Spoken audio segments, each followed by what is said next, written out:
This is the second session in the series AI Copilot for PMs, and we covered AI fluency versus AI product management in the last one.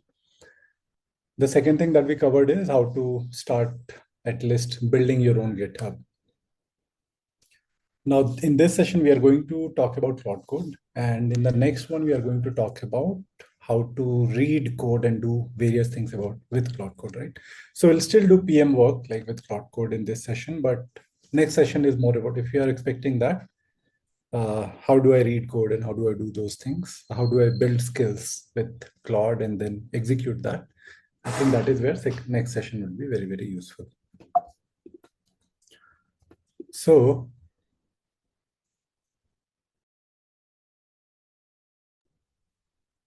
Let me start with setting the context first. So the first thing is, even if it's named Claude Code, the thing is you're not learning how to code.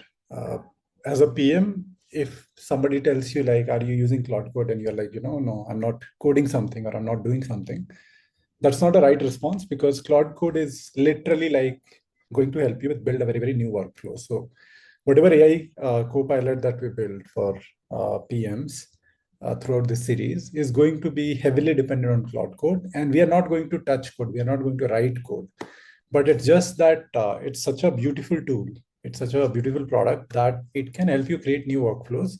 And whatever you're doing, let's say in days or weeks, can be done in 30 to 60 minutes.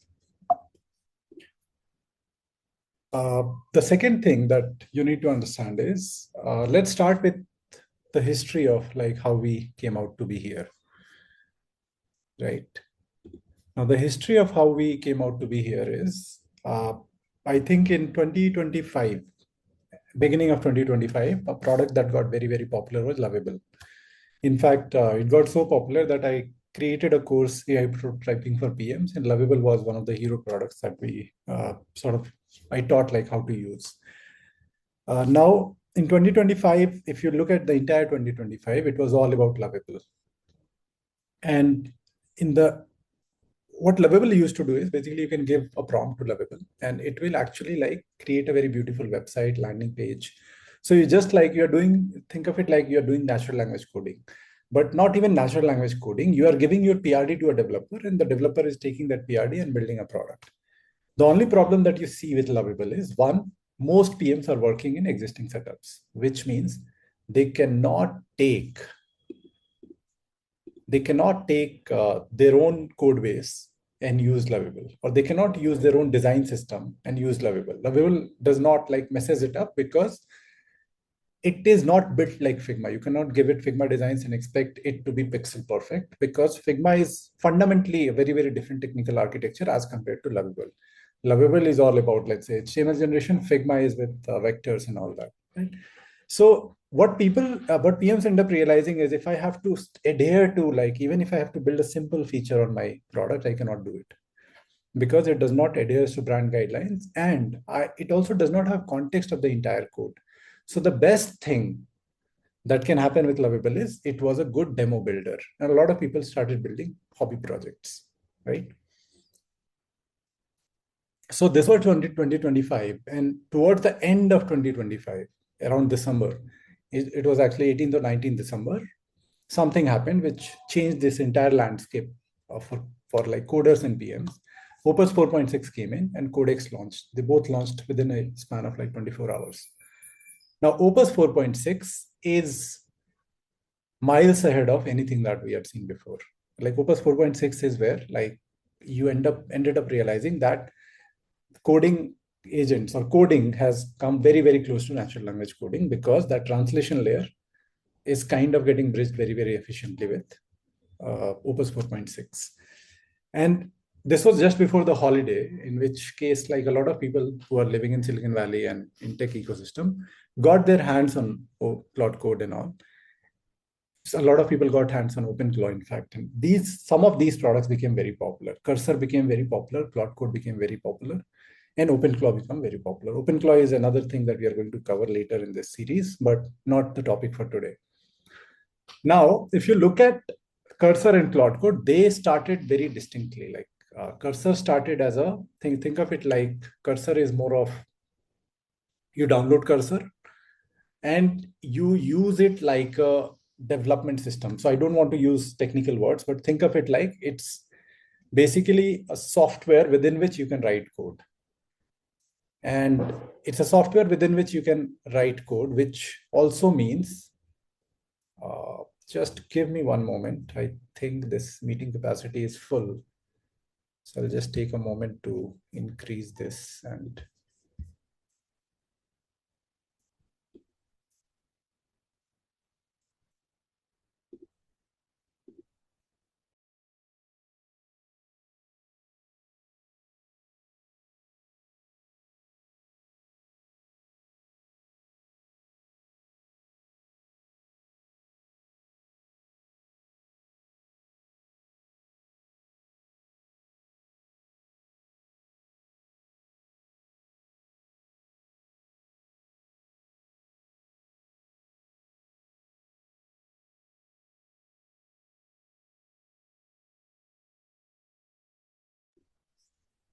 okay, leave it for now. Okay, so where was I? So I was talking about this cursor, right? So cursor, what it does is there's something called VS Code. Now, let's not go into details, but think of it like VPMs love, let's say, Google Drive, because Google Drive provides us tool to write PRDs, do calculations and all that. VS Code is a code editor. Like you edit your code as a developer in VS Code. Cursor took VS Code, kind of recreated with, so that like it can work very, very well with AI models, which is like you can pick any of the AI models from OpenAI or Claude, and you can use those AI models to write code, edit code, review code, do everything within Cursor, right? Now, Cursor is something which some of the PMs started learning. And even now, like you can go and download Cursor. In fact, we'll show you how to use Cursor in this series also, but not like maybe like 10 minutes segment, not more than that, because I don't feel that's relevant with Claude Code. Claude Code is very interesting because if you look at Claude Code, this is where like most people, like most of the screenshots that are shared around Claude Code is this. In fact, most of the tutorials that you see around Claude Code, even the ones which are built for PMs, they almost always recommend you that you use Cursor, or they will show you how to use Claude Code in CLI, command line interface. Now, command line interface is not something that non-developers are very, very comfortable with. And which is why it does not make sense to actually teach PMs with CLI. So if you are a PM who is learning sort of either Cursor or Claude Code, I would suggest like you move towards Claude Code, because Cursor is really good for working within a huge huge code base. Like for a developer, it takes the entire context. It's really good at going and modifying different files across the code base and making lesser number of mistakes and all that. Claude Code started the command line interface, which means that you just give it a command and it will execute it. So in that way, it was closer to lovable, in the sense that it's an agent which listens to you, goes back and codes it all over. But given the kind of product team that Anthropic has, they realize that if we have to get more people using Claude Code, if we have to get founders who have left coding years back using Claude Code, if we have to get PMs who actually need to be tech literate, use Claude Code, we have to give them something which actually allows them to use Claude Code very, very efficiently. And that is where you see this entire Claude Code was shifted to desktop app. And I've been using Claude Code for last couple of months, and I've been using it to review code, edit code, push PRs, and all that, like to do data analysis. A lot of work that I'm doing is actually happening through Claude Code, at least for now. And it has been very, very useful. Like the desktop is very, very useful. But if you ask me, go and use Claude Code in CLI, I'll be like, no, I don't want to, because I'm not just comfortable with that interface. In my mind, at least, it's a boring interface, because as a PM, I'm not used to it, right? So this is like, we are going to talk about the desktop app now. So this is how these three tools are different. The reason you need to understand it is because as a PM, you need to be very, very good with being tool agnostic and finding the right tool for the right job. Even today, if I have to build a very, very simple website or very, very simple demo, I go to Lovable. In fact, ai.pmcurve.com, that was built using Lovable. But if I'm building some AI product, which has to be deployed in production and all that, and I'm not building that, my dev team is building that.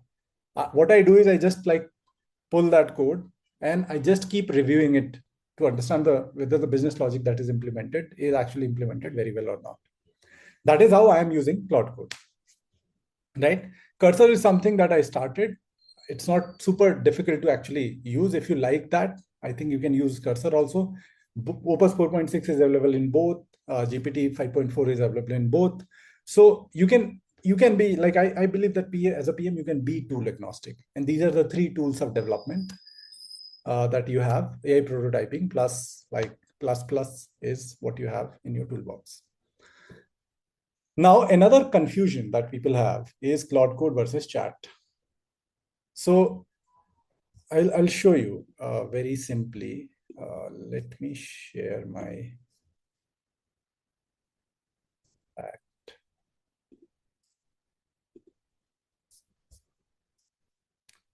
So if you look at code and chat, so this is the desktop version that you have to download from Claude. And if you look at chat, I put the same thing. No, not this one. This particular thing. I put this whole thing into chat. Now, the question that you need to understand is, why can't I put this thing in chat and do the same work? Why do I need to learn code? Because what I'm essentially trying to do is use this scraper library to pull 500 reviews for Notion from Google Play. Save as a CSV with columns, review text, rating, date, and thumbs up count. If this is the jobs to be done for me, why can't I just like pull in chat and just put the same thing? Why can't we just try that?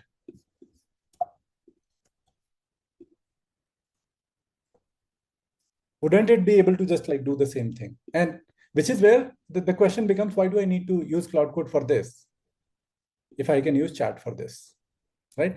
And the answer to that question is Claude Code versus chat.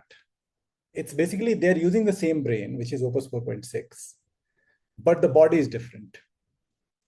The body is different. What do I mean by that? What I mean by that is when you are interacting with chat, everything that you do, for example, look at like, first of all, like it feels like it can't handle it by the way sometimes. But everything that you do, this entire thing is happening on cloud, right? So, which is why like in the last session, we said that Claude Code is Claude Chat is a really good thinking partner because you can chat with it. It's a really good way to sort of chat and discuss ideas and brainstorm ideas and all that. Code, on the other hand, what it does is it takes my folders, Deepak Singh /document/Notion reviews, and it saves the entire thing on my desktop. It's almost like an intern or like junior PM. Because what junior PM will have is a laptop, and junior PM will be using that laptop to save the document, then go back to that document, process the document, blah, blah, blah. So Claude Code has the access to your system. It is working almost like you on the system. And that increases a lot of capacities. For example, it can save very large files on the system. It can pull whenever it needs it. It can process it. It can save the intermediate processing stages there, and so on and so forth. Code is built, Claude Code is built in such a way that it can work like you on a computer. But chat is not built that way. And which is why when you try to use chat for something where you'd be better off by doing that thing on your local system, that's not a very, very optimal way of using chat because chat has brain. Code has both like brain and body. It has access to your system's memory, system storage, everything. It can just leave a file there, pull it up whenever it wants to, which means that it can deal with very, very large amount of data. Not to mention the tooling and coding and all these things that are part of system prompt and harness of Claude Code are not the part of chat, because both are differently used. Both are different product. And there is a reason why Claude Code has not been launched on chat, basically the web browser piece, right? So on web, you don't find Claude Code, right? You need to download desktop to find Claude Code. So this should help you understand. So these are like a couple of things that you need to be very, very clear on, because see, as a PM, learning how to use a tool, by the way, is not that difficult anymore. You can just go, you can ask Claude to give you step-by-step process, and it will give you, and you can actually learn a code. Even if you want to deploy something on GitHub, in fact, now we don't even need to remember steps. I just go to Claude, I ask it, give me commands to do this. I'll just copy paste. If I find error, I will copy error from here, I'll paste it here. So that's the extent of fluidity that is there between learning how to do stuff. You don't need to read documentation. You don't need to follow documentation. Claude will give you super simple documentation, or ChatGPT will give you super simple documentation for that. And which is why what is but supremely important for PMs is to know when to use what tool. And the question that will be in your mind is, why should I not use chat versus why should I use Claude Code? That's one question. And the second question will be, why should I not use Cursor? Is Cursor better than Claude Code? And the moment you realize the Cursor is built in this way versus Claude Code is built in this way, and we'll go a lot deeper into how Claude Code is built, because we are going to sort of keep it as the fundamental layer of building stuff. The moment you realize that, it becomes very, very easy to say, yeah, okay, I understand what is Cursor good for, what is Claude Code is good for. Both are like 90% same, but maybe like there's some 10% difference. And for me, that 10% difference does not matter. And then you'd also know when to use Lovable, when not to use Lovable, right? So these are the fundamentals. Now let's go to the case study that we have, so that I can get you, so that you can at least do one thing. Going back to your week, you can just like come to this video and you can just try to do this one thing in your company, because every PM has to process reviews and ratings and all that. And I know that most of the PMs are doing it in a very, very suboptimal way. They're taking all the reviews and ratings and they're giving it to Claude Chat or ChatGPT. They're not using, let's say, Claude Code or Codex to do that, right? So suppose you're a PM who joined Notion you're a PM who joined Notion just now, and your manager asks you to figure out the issues with the app and come up with improvement areas. What will you do? Now, normally, like this is something that took a lot of my time, at least 3 to 4 years back, because this meant labeling, tagging, and doing everything. And it's not that we didn't use, there were some custom tools that were built for sentiment analysis, for reviews and all, but all of these things were very, very like the natural NLP prowess that, let's say, LLMs have, that was missing in everything that came before. So it was not super accurate. It was not a great way to sort of understand reviews and figure out improvement areas. Thanks to LLMs, we are far beyond that era. And which is why this is a good case study to start with, something that every one of you can relate to, something that every one of you has worked on, something that every one of you might have already used ChatGPT to solve, right? So we are going to learn a fresh perspective for a job that we keep doing on a week-to-week basis, right? So before we get into sort of how to do it step by step, I think these are the 10 things that I want to discuss. So the first thing we already talked about is Claude has access to your local computer, which means whatever it does, it is doing it locally. So it runs code locally, it saves files locally, accesses files locally, so on and so forth. If it downloads something from the internet, it stores in your computer, right? So when you go to Claude Code, what happens is you have this path that you have to give it. Like, where should I work? It literally is like, which folder should I work in? And you have to give that folder. for it to get started. Otherwise, it will not work, right? So this is one thing. The other thing is permission prompts. And permission prompts is literally this, which is always ask before making changes. Now, this is something that you don't want to operate in. You can start here, by the way. But you don't want to operate in because it keeps asking you permission every 30 seconds in doing whatever it does. If it needs to, for example, if here it needs to run this command, it will ask you permissions 2 or 3 times. Similarly, like if it is making some changes in the file, it will ask you again 2 or 3 times. So that is one. The second is plan mode, which is you are saying that please don't make any changes, just talk to me. This is very similar to what Lovable offers as just chat mode. So this is the plan mode. The third is auto accept edits. So whatever edit it is making in your files, it will automatically do that. It will not ask for your permission for that. And the fourth is bypass permission. And what bypass means is just a couple of things. One, it can download an external tool on your system. Right now, that could be good, that could be bad also. And which is why like bypass permissions is something for which it explicitly tells you as well. When you actually do bypass permission for the first time, it gives you a very, very clear, almost scary sort of notification that this is basically like playing the game in the hard mode. So it gives you that thing. But bypass permission is it can download something on your computer and it can run that particular script, which means that if that is a malicious script, while running it, it might do some things that you don't expect it to do. So bypass permissions is something that I would say only when you get very, very comfortable with Claude is when you should go. Auto accept edits is a really good place to start. So this is the permissions that you need to understand here. There is also this plus more options, and this is more for like adding files or photos. You already know this slash commands, like slash commands you can learn over time. These are really like cool shortcuts, connectors.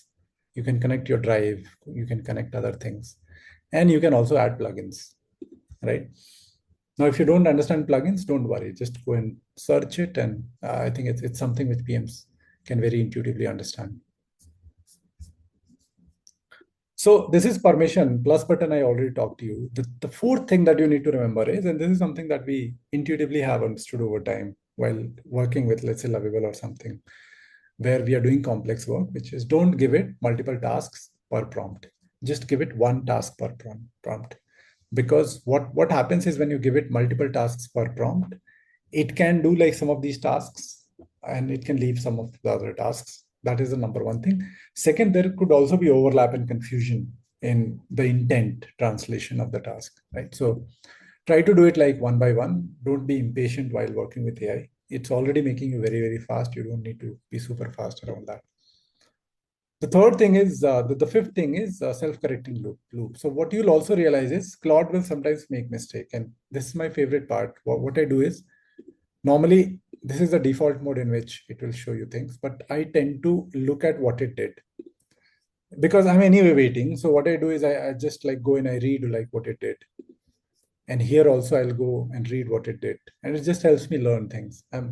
Over time, I'm becoming more and more comfortable with the terminologies. So, but what you'll realize while doing that is sometimes it will make the wrong decision. It will go down the wrong path and then it will come back. So the idea is not to sort of stop it whenever it goes into the wrong path. The idea is let it complete this thing because you learn a thing or two that maybe it self-corrected itself and went into the right mode. So that way you know that this is capable of doing that versus making a premature impression that this is not capable of doing that.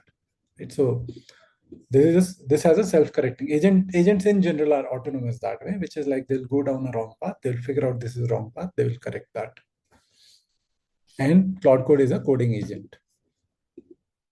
Then there is, please don't play around in code, right? So I know it's tempting to read code and feel good about it, and over time I think you'll reach there. But the goal that you should be having when you're using Claude Code is not to sort of be comfortable with code. It should be basically creating good output. And good output where Claude Code will give you the best output. Then files persist. This is something that we already discussed, which is like it can edit files, it can modify files into your local. So these files actually persist as compared to, let's say, something which you're doing using Claude Chat, like their context window becomes a limitation. So after a while, it keeps compressing the conversation and keeps moving on. Then there is using plan mode. Definitely use it to start with. It can also offer, while it is writing code, suppose you're building a landing page using Claude Code. It's really good at that. What it can do is it can also give you some preview. So definitely preview whatever you build. And concluding this with the most important thing of it all, which is like trust but verify. Now, this is, I think, possibly the quote from Chernobyl. If some of you have and there, I think KGB has this motto, which is trust but verify. So I don't know how much of that is truth, and how much that is fiction, but it's a dialogue that sticks with you. Trust but verify. I would say when it comes to Claude Code, please trust it, but please also verify it. And we'll see like how to verify it in the example that we have.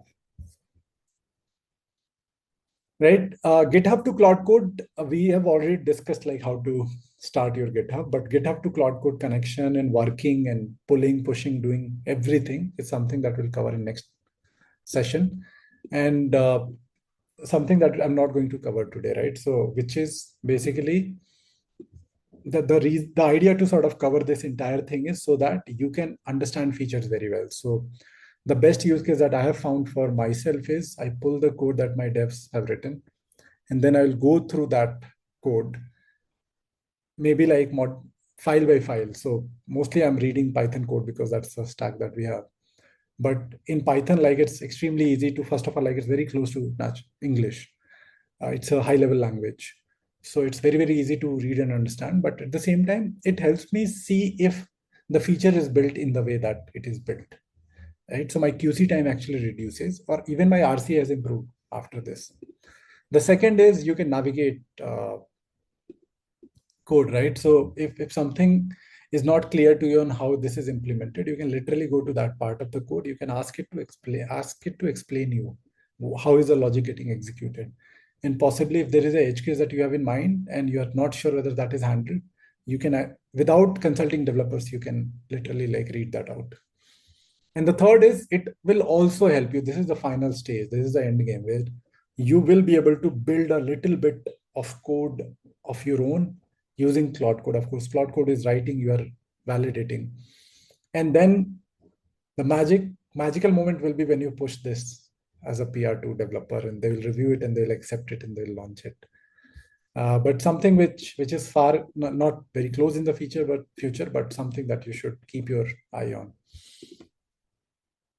Okay, so let's go to the case study. So very simply, you don't have to do anything. You download the Claude Code on your system. You download Claude Desktop on your system. You go to Claude Code, login, and what you do is you just pick a folder. So I have picked documents. You can create a custom folder. You can do that, and you open Claude and Claude Desktop and point it to that folder, just the way it is there, right? So this path. Now, step two is pull the data. So in this particular case, what I did was I asked Claude, okay, if I have this particular problem, what is the prompt that I should be giving? And it told me that you can use this library to pull reviews from Notion from Google Play. So I just used this. And by the way, this is something that I didn't know. This is a magic, right? So far, like I've always struggled with, going to Play Store dashboard, looking at reviews, analyzing them one by one by one by one. That's how I remember most of my PM career. And suddenly I have this magic where I can just say that use this scraper library to pull reviews from any of my competitors from Google Play. And I can analyze and see like what they are lacking and what we are lacking, and literally can create a roadmap in a day. Right? And it takes like just 2 minutes. So what you will say is what I do. So for example, when I was doing it, this is how I work. So after I have seen this, what I say is, can you show me the URL of the app that you pulled review for? I tend to verify. And this is something which I've made enough mistakes and I've wasted enough time on LLMs that it has kind of become a second brain, a sort of second instinct to sort of say that, can you show me like what you just did? And just like verify this. I even opened this in, let's say I actually went and opened this and saw whether it's actually like motion. Yeah. Now the thing is, after this, like the second command that I give is analyze the reviews CSV, categorize every review into product themes, show me the top 10 themes by frequency and average star rating, add a summary for each theme. And it creates a really good report. General praise, note taking and editing, performance and speed, mobile app experience, org and productivity, AI features. I'm really interested in this. UI, UX and ease of use, really interested in this. Templates, that sounds good. Pricing and value, and others are general. And it gave me some key takeaways. But by the way, like I don't read this because see, this is where like the judgment becomes really important. Do you want to sort of prematurely just read the summary and move on and build your roadmap? Or do you want to go deeper into this? Now, what I do is basically add a summary of why this theme has positive or negative rating and think of it like sub themes. We have to figure out, and a sub theme will either be positive or negative. So I'm trying to break it down. General praise, I'm trying to break down the general praise. And what you realize in even in general praise, there are sub themes where the rating is really poor. Right? Content loss or disappearing text. This is really like something which a note-taking app should not. Editing is frustrating. So there is hidden gem, even like there are gems hidden in something that you could have just ignored. Performance and speed is all negative. Mobile app experience. AI features, in fact. AI features are buggy or they crash. AI increases cost. AI feature feel forced and all that. Right? So this is like more or less, just a moment. Yeah, this is what more or less you come up with. And if you are going to stop here, I would say no, please go deeper, go deeper, go deeper, go deeper. And basically you want something for you to sort of analyze. And that's why like you can give it a command, create a spreadsheet with number, theme, sub-theme, count, average rating. Also create another sheet in this spreadsheet which contains actual theme, sub-theme, actual review. Because one of the things that I do as a PM, I'll just show you the folder that it created.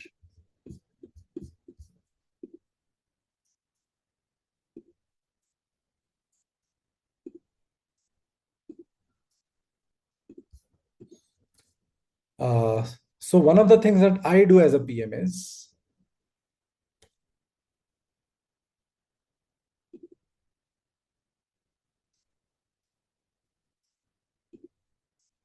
this is another sheet.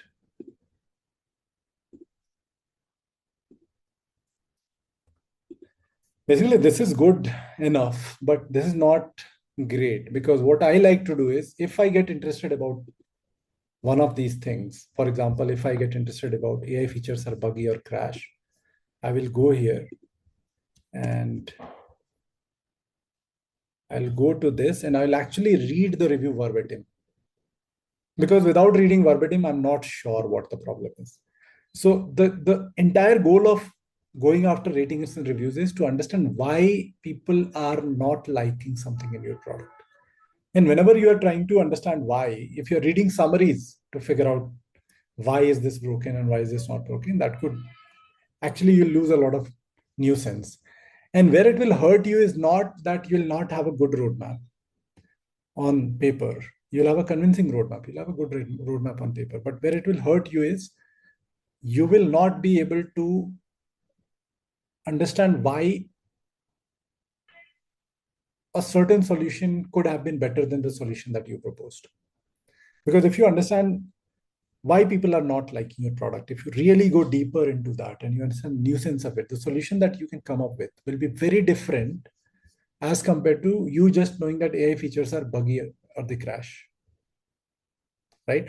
Because when you go deeper, you realize that it disconnects from internet too often, unable to load pages, crashes or restarts unexpectedly, losing my edited content.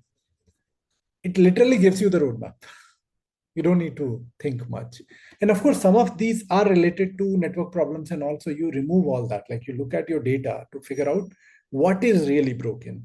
But data will tell you what is really broken. This understanding reviews deeply will tell you why that particular thing is broken. Okay. So that's broadly like where we are with Claude Code. What you saw just now is all the files are stored in my local. It can go to any file. From here, you can give it a command, go to this file, do this, go to this file, do this. And it's really good at that. Compare that to chat.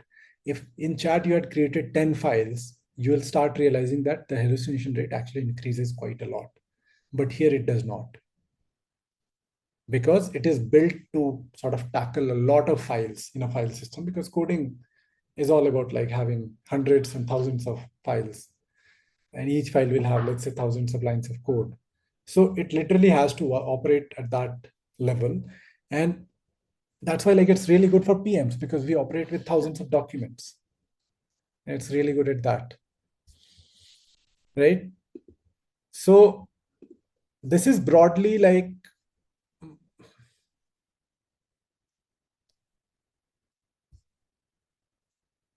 this is broadly the case where I would say like you start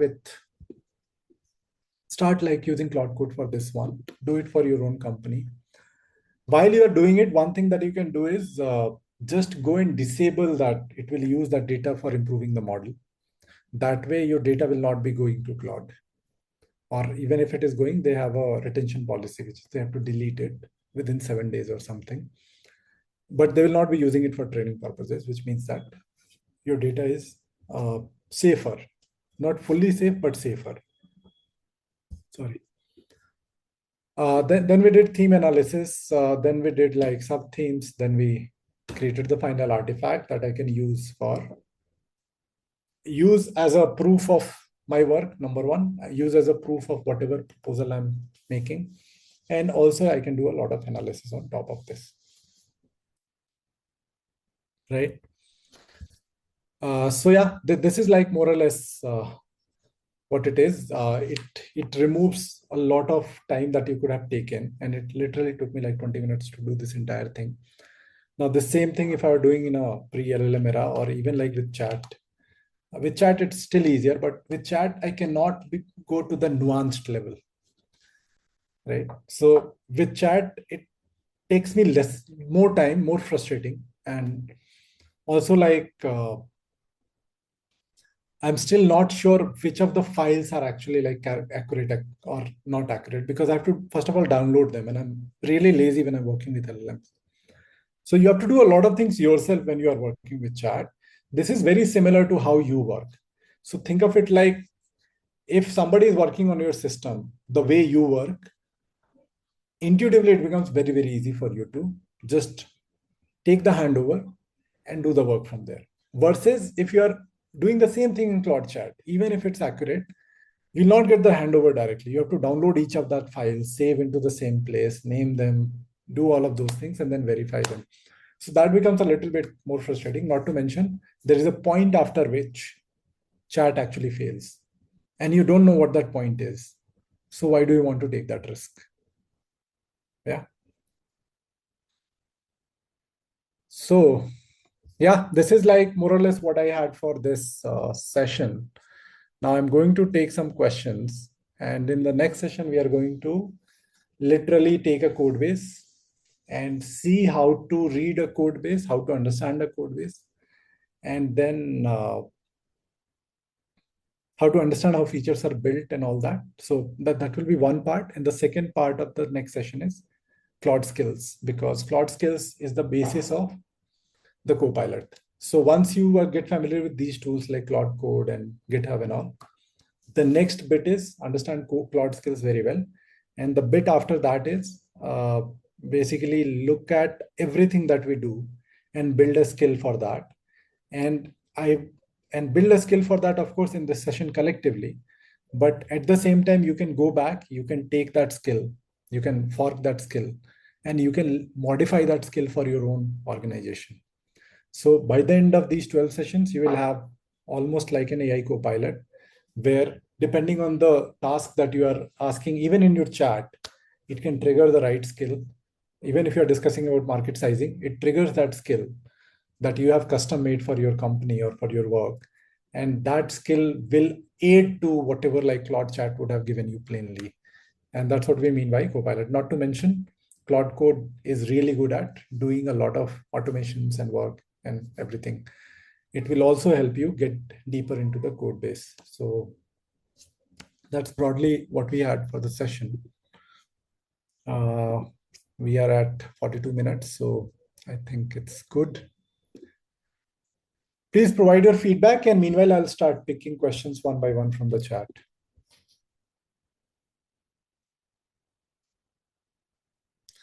One question is, how did you know about the library Ripon? So I didn't. I actually just asked Claude Chat that I'm trying to get these reviews. What is the best way? What are some of the ways to get these reviews? And it suggests this is something that you can directly use if you're looking for Play Store reviews. Can we use this for daily competitor benchmarking with UI snippets? Yeah, you can. Basically, all you have to do is ask it to sort of, you can also use Cowork, by the way, which is something that you can explore. You can ask Cowork to go to your competitor website, take all the screenshots, come back, compare it with the screenshot that was saved.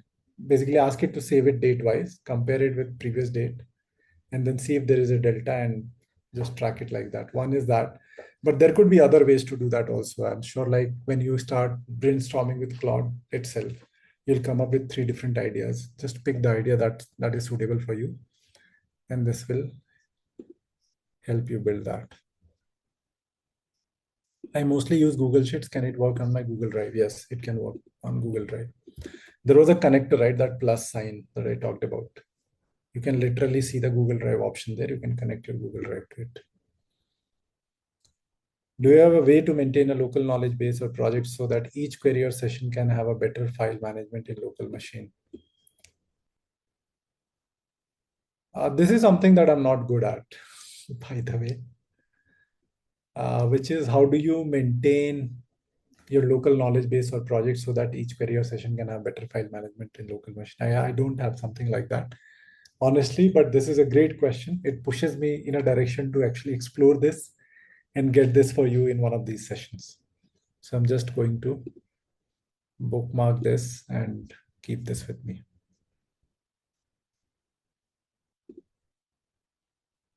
Via Cowork.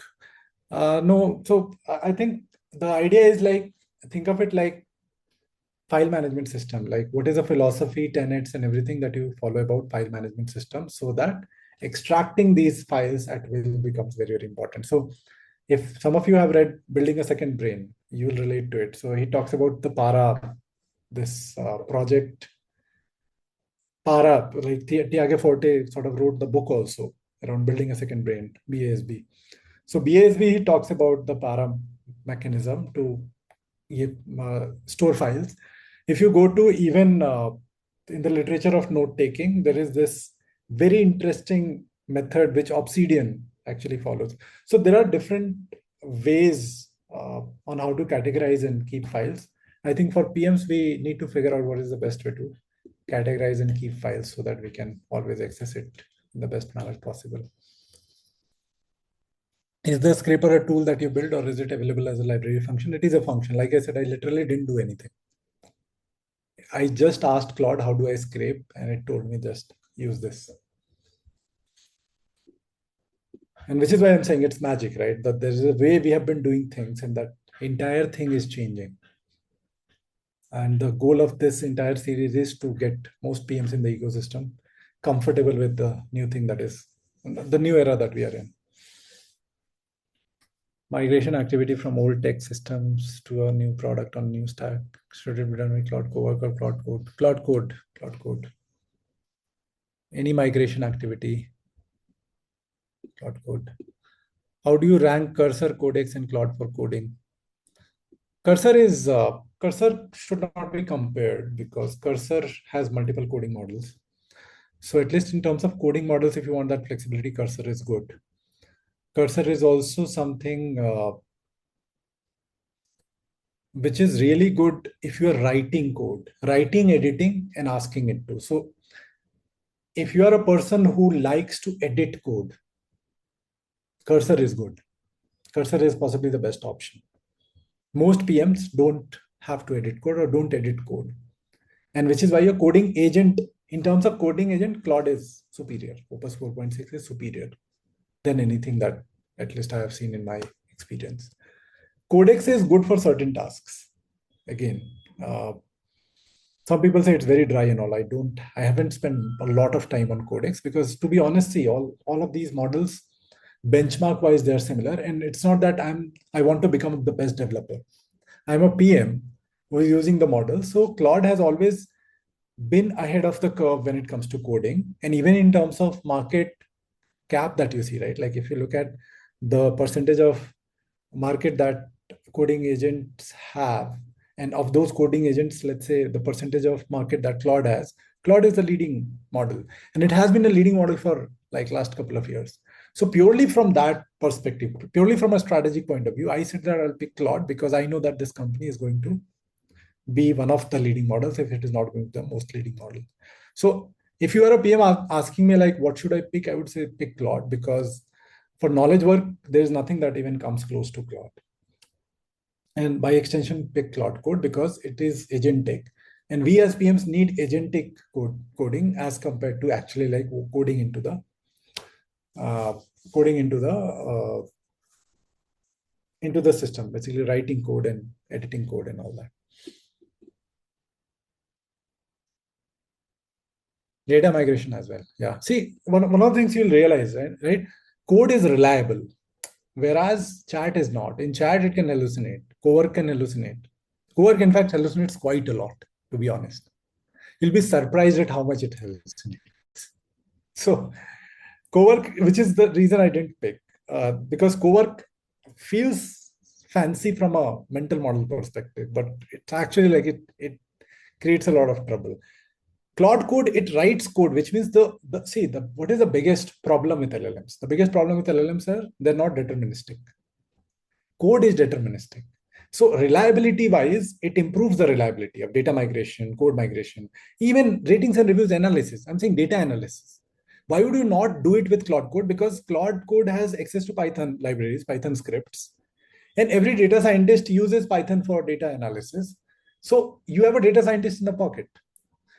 So use like Claude Code as much as possible for all these like number related or coding related things, and you'll be happier that way.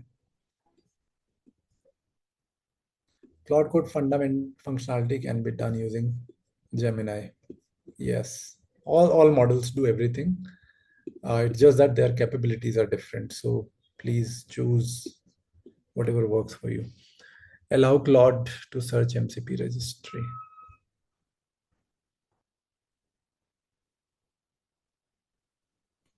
It's out of context question, but if we have time towards the end, I'll pick it. How you let.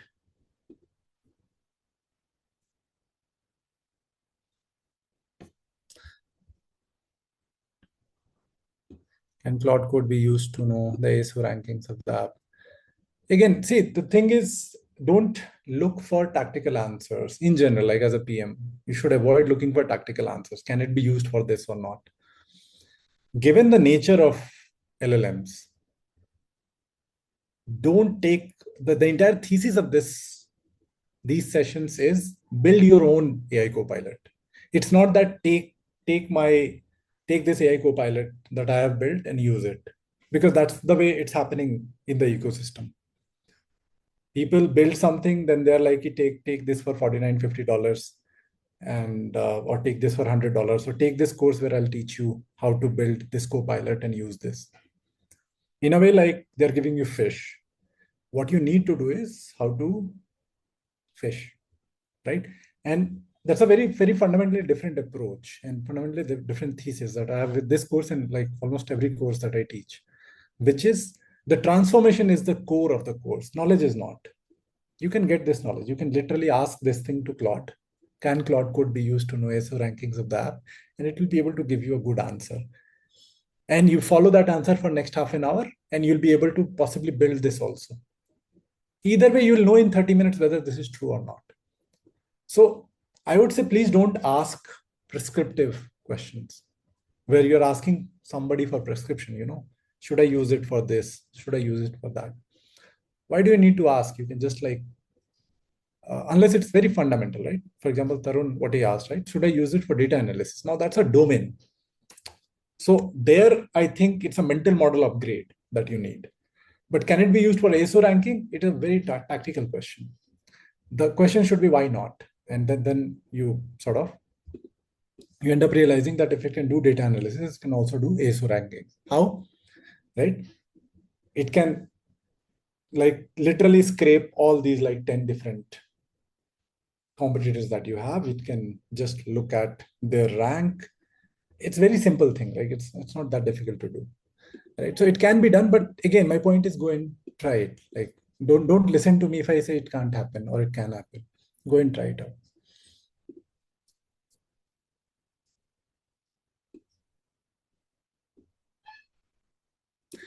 Anmol has this question: is it better to connect Confluence with Claude Code via MCP or download as local files? I have found that MCP takes longer and more unreliable. Anyone with better workflow? Like I said, if you're using Claude Code, you don't need to connect via MCP. You can literally download as local files and it will work on that, and it's faster also. So why not use that? So here, when I download as local files, right? So if I create a new page in Confluence, I have to download it again. So I was just seeking if there is a better workflow so that it Yeah, always remains use connected. Cowork to download these files from Confluence for you and keep updating your local storage so that you don't have to do it manually. And then use Got Cloud it. Code to work on those. So that's the workflow you'll use. Got it. Got it. Because your problem is that I have to go and do this again and again. Right. Right? Understand? Just use Cowork to do that for you. Okay. So it will go use my Chrome and then download it, Do right? that. One is that. Second, a better way could be if you can try with Cloud Code, if it can figure out a way to download it through script or API, because that will be more reliable. Got it. Okay. Cool. Yeah.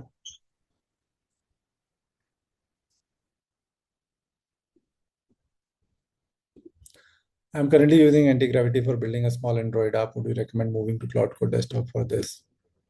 All my code is synced in GitHub, but I'm using Supabase for DB functions, so I fear. Yeah, again, I would say, see, just complete this entire thing, and for the next project, possibly pick this tool. Like I said, PMs need to be tool agnostic. So if you give me anti-gravity tomorrow, or you give me something else tomorrow, as long as you have mastered one tool, it's very easy for you to master the other tool within a day. So I would actually not worry about that. I have started something on Lovable. Let's say I'll finish that thing on Lovable, unless I'm facing issues, right? So if I'm not able to do things, it is in that case that I'll evaluate other options, and then I'll move to those other options. But midway changing, you might lose more time than you gain by just changing it to cloud. So I would not recommend it unless you are facing some blockers. So that's more or less what the questions are. That, yeah, thanks for all the love.